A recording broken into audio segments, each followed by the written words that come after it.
এক ব্যক্তি রাসূল আকরাম সাল্লাল্লাহু আলাইহি সাল্লামের কাছে আসছে, আসে বলে, আখবিরনি বিআমালিন ইউদখিলুনিল জান্নাহ ইয়া রাসূলুল্লাহ, এমন কিছু আমল আমাকে বলেন যে আমলটা করলে আমি আল্লাহর জান্নাতের মেহমান হয়ে যাব। এই প্রশ্ন করার পর সাহাবারা বললেন, ফাকালাল কওম মালাহ মালাহ, সাহাবারা বললেন এই লোকটার কি হইল, এই লোকটার কি হইল, কি প্রশ্ন করে, এমন আমল বলেন যে আমল করলেই জান্নাতে যাব, লোকটার কি হলো?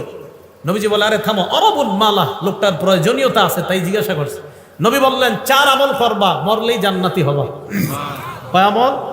1, তা'বুদুল্লাহ লা তুশরিকু বিহি শাইআ, শিরিক মুক্ত ইবাদত করবা। কি মুক্ত ইবাদত? শিরিক।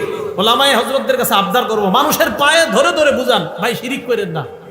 আমাদের হাজারো মুসলমানরা নামাজ পড়ে 5 ওয়াক্ত, কিন্তু সে যে শিরিক করে সে জানেও না। বিভিন্ন দিন আসলে, বিভিন্ন মাস আসলে, বিশেষ করে রজব মাস আসলে, কোন মাস? আরে কোন মাস? সামনে তো এই পদ্মা ব্রিজ না, তো পদ্মার এই পাশে কিছুটা গ্রান আছে, আর ওই পাশে তো মাশাআল্লাহ কঠিন গ্রান।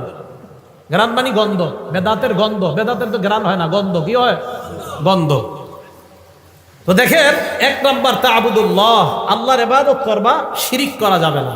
2 নাম্বার তুকিমুস সালাত, সালাত কায়েম করবা। 3 নাম্বার তুতিজ যাকাত, যাকাত আদায় করবা। 4 নাম্বার তাসিলুর রহিম, আত্মীয়তার সম্পর্ক জোড়া লাগাইবা, রক্তের সম্পর্ক জোড়া লাগাইবা। মারা যাইবা, আল্লাহ পাক তোমাকে জান্নাতের মেহমান বানায়া দিবেন। তাহলে 4 নাম্বার রক্তের সম্পর্ক, 4 নাম্বার আত্মীয়তার সম্পর্ক, এটা আল্লাহ আদেশ করছে জোড়া লাগাইতে, এটা ছিন্ন করার আদেশ করে নাই।